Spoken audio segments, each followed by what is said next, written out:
Россия проинформировала США о планах провести ядерные учения. Вашингтону не нужна какая-либо страна для участия в переговорах с Талибан. Садыр Джапаров прокомментировал массовое задержание политиков и активистов в Кыргызстане.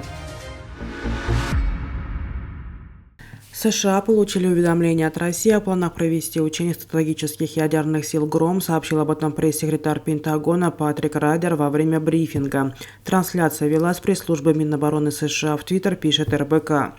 США были оповещены, и, как мы подчеркивали ранее, это обычные ежегодные учения России, сказал Райдер, добавив, что Вашингтон продолжит следить за российскими маневрами. Пресс-секретарь Пентагона также отметила, что США не видят признаков о планах России применять ядерное оружие или грязную бомбу.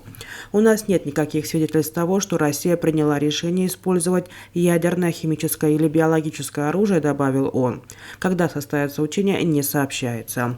В прошлый раз учения сил стратегического сдерживания ГРОМ проводились 19 февраля. За ходом учения наблюдал президент России Владимир Путин вместе с белорусским коллегой Александром Лукашенко. Через 5 дней, 24 февраля, Владимир Путин объявил о начале спецоперации на Украине.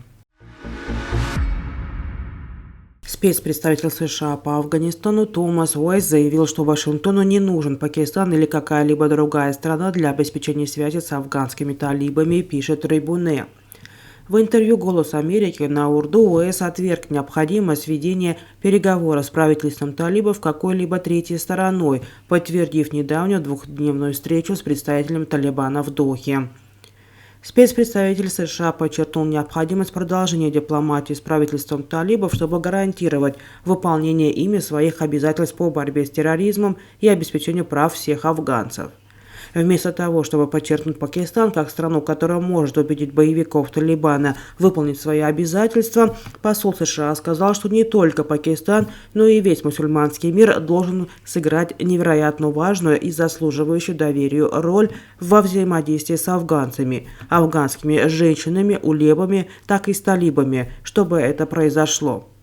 Он отметил, что посланники США уже взаимодействуют с Индонезией, Катаром, Объединенными Арабскими Эмиратами, Саудовской Аравией, Пакистаном и другими странами для достижения этой цели.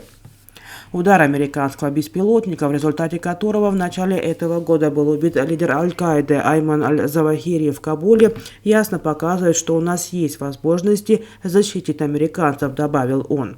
Уайс подтвердил, что официальные лица США и представители Талибана встретились в Дохе в этом месяце впервые после падения Кабула и говорили о том, чтобы Афганистан никогда больше не стал убежищем для террористов. Поэтому мы собираемся продолжить прагматично взаимодействовать с талибами в этом отношении, добавил он. Президент Кыргызстана Садыр Джапаров прокомментировал в интервью изданию Kabar.kg массовое задержание политиков и активистов, которых подозревают в подготовке к организации массовых беспорядков, пишет Азаттык. По словам главы государства, задержанных лиц не интересует вопрос Кимпирабада, и многие из них надеются, что в стране на этом фоне что-то произойдет, и впоследствии они смогут уцепиться за власть. Садыр Джапаров отметил, что не намерен вмешиваться в дела задержанных политиков и активистов. «Нам достаточно поддержки большинства народа, остальное доверьте мне. А что касается судеб задержанных, то здесь я не могу вмешиваться, есть правоохранительные органы. Их прямая обязанность – это безопасность народа и государства. Они четко выполняют свою работу. Последнюю точку поставить суд», подчеркнул Джапаров. Утром 23 октября сотрудники правоохранительных органов задержали более 20 политиков и активистов. По данным МВД, следственные мероприятия проводятся в рамках уголовного дела, возбужденного по статье 36-278 «Подготовка к организации массовых беспорядков» Уголовного кодекса Кыргызской Республики. Также в МВД добавили, что в ходе расследования были получены доказательства того, что отдельные лица имеют отношение к подготовке и к организации массовых беспорядков, а также к мероприятиям по незаконному захвату власти в дальнейшем.